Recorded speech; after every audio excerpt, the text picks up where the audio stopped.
In just the last 4 weeks alone, there have been at least 8 separate deadly shooting sprees all across the country. Some of this can be linked to the recession, since several of the gunmen had lost their jobs. The recession is having an effect in another surprising way. In past downturns, people stocked up on things like canned soups. But this time, it's guns. Even as the stock market has plummeted, shares in Smith & Wesson have nearly quadrupled since November, and sales of guns are going through the roof. When we showed up at the weekend gun show in Richmond, Virginia, the line to get in went around the building. How many guns will be sold at a show like this over a weekend like this? Probably thousands. Philip Van Cleve, the president of Virginia's largest gun rights group, took us on a tour inside a world that's part arms bazaar, part antiques roadshow. And while the memorabilia may not be to everyone's liking, when it came to firearms, there was a perfect gun here for every taste. These are pretty nice looking.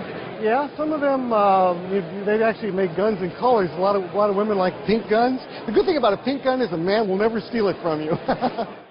You could tell gun sales are up because all around us, dealers and customers were busy filling out the paperwork needed for FBI background checks. Since November, the number of background checks nationally has jumped over 30% compared to last year. With that kind of demand, are the prices going up? Yeah, the prices have gone up. In fact, a rifle like this, which is $700, probably a year ago would have been about half of that. One reason, he says, people are willing to dole out the cash during this financial meltdown is the financial meltdown. We're being told all the time that, oh boy, the economy could just collapse and we could fall into chaos. Well, chaos is a good reason to be able to protect yourself. And this is what are in people's minds and driving them into these shows and gun stores. And it's a form of insurance policy. You could imagine if we truly had a collapse of the economy and it was hard to find food, those that did manage to hang on to food might find themselves in a precarious position. But the bigger reason for this gun rush is best summed up by this gun show commercial. Buy, sell, trade up, and cash in. Celebrate the Second Amendment and get your guns while you still can. While you still can is code for Barack Obama wants to take your guns away and reimpose the ban on assault weapons. President Obama, when he was a senator in Illinois, pushed for every gun ban he could. I actually heard that the ammo was going quickly because people are afraid he's going to increase taxes on ammo. That's another possibility. But certainly a gun wouldn't be any good without ammunition. People are stockpiling bullets. 3 hours into the show, empty stock trays piled several feet high. Fear of Obama has actually created a national ammo shortage. Is the gun lobby whipping up these fears?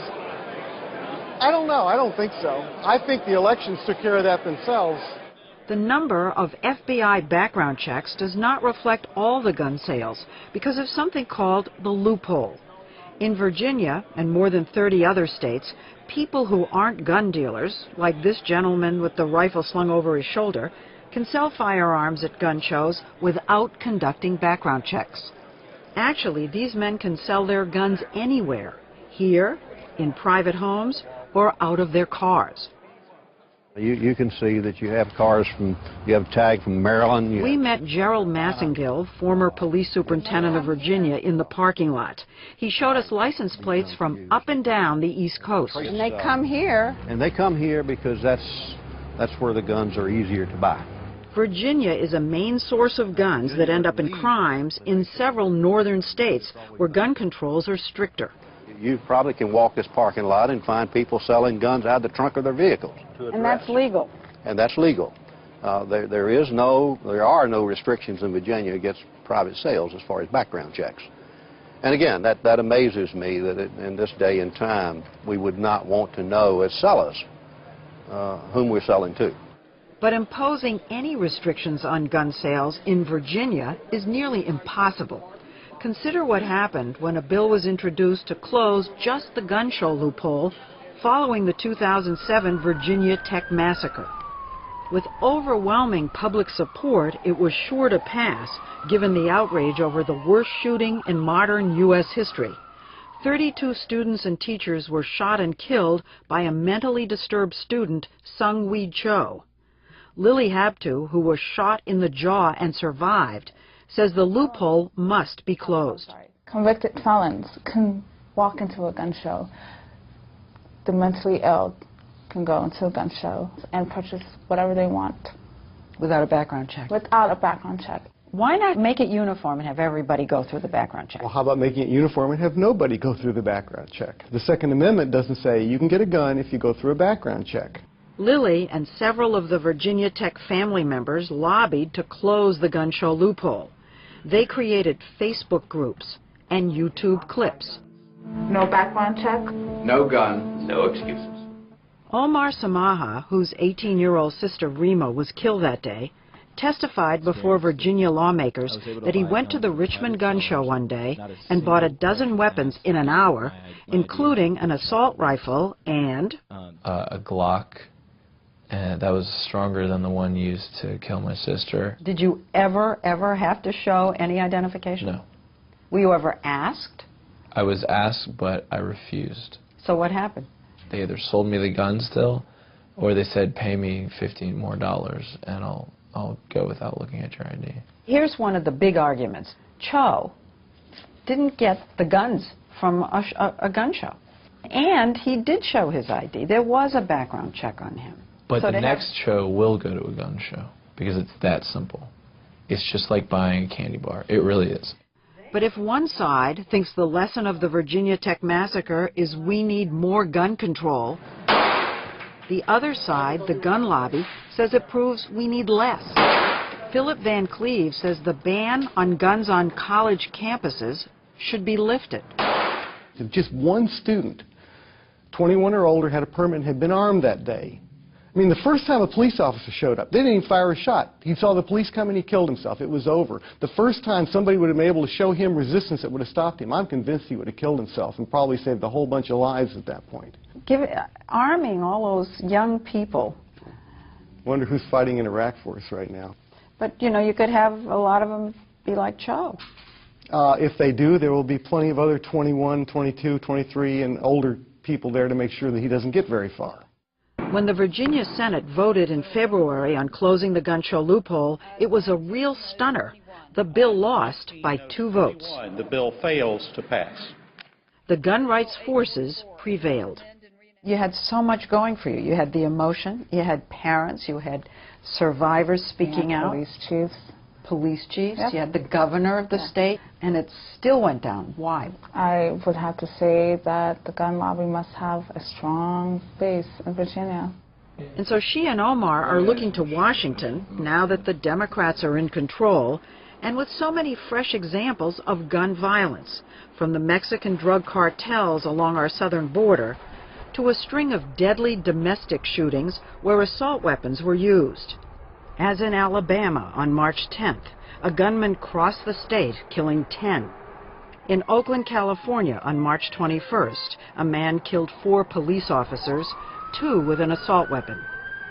And in Pittsburgh on April 4th, 3 policemen were gunned down. The suspect's friends say that he had lost his job and that he was afraid President Obama was about to reinstate the assault weapons ban that had passed under President Clinton but was allowed to expire under President Bush. So actually this whole, right up there to that rifle he's handling are all AKs. Now why? AKs and other firearms, once forbidden under the ban, now fill entire tables. Is it an assault weapon? You can even buy them without a background check.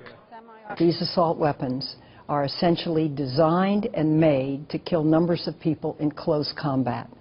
Senator Dianne Feinstein of California was the author and champion of the assault weapons ban in 1994. They become the gun of choice of drug cartels, of gangs, of people who are mentally incompetent. Our police on the streets are essentially outgunned. Leslie, Friday I was at a funeral in Oakland, California. 4 police officers slain. Senator Feinstein wants to reinstate the assault weapons ban. But what are her chances? Listen to the number 2 Democrat in the Senate, Dick Durbin of Illinois. We don't debate guns around here much anymore. We used to. Basically, we reached a point where there just aren't many people who will stick their political necks out to vote for sensible gun control. Just too big a hassle. A hassle because of what happened in 1994. After the assault weapons ban was passed, the Republicans won both houses of Congress, and the National Rifle Association got a lot of the credit. But now the Democrats are back in control. Don't you think that there's been a big political shift in the country? Towards guns, yes. Towards Democrats? Democrats aren't all anti-gun. And we saw some Republicans get kicked out of the Senate and replaced with some much better Democrats. Much better meaning? For guns. He's right, and 65 Democrats in the House who are, quote, for guns, signed this letter opposing bringing back the ban. You have lots and lots of Democrats who got support from the NRA this time. And so they agree with the NRA. They'll vote with the NRA. I'm not going to disagree with that at all. She admits she's facing daunting opposition. The National Rifle Association essentially has a stranglehold on the Congress. Has anybody, the Democratic leadership in the Senate, or anybody from the administration looked at you and said, back off? No. Nobody said a word to me. And what about President Obama, who NRA supporters like to call the great gun grabber? His website says he wants to make the expired federal assault weapons ban permanent. But the White House doesn't seem to be interested in bringing it up anytime soon. There's some sense that the president has so many crisis issues on his plate right now that the idea of bringing up guns, which is considered part of the culture wars, would be such a diversion. I agree with you. I wouldn't bring it up now. So you're going to hold off? That's correct.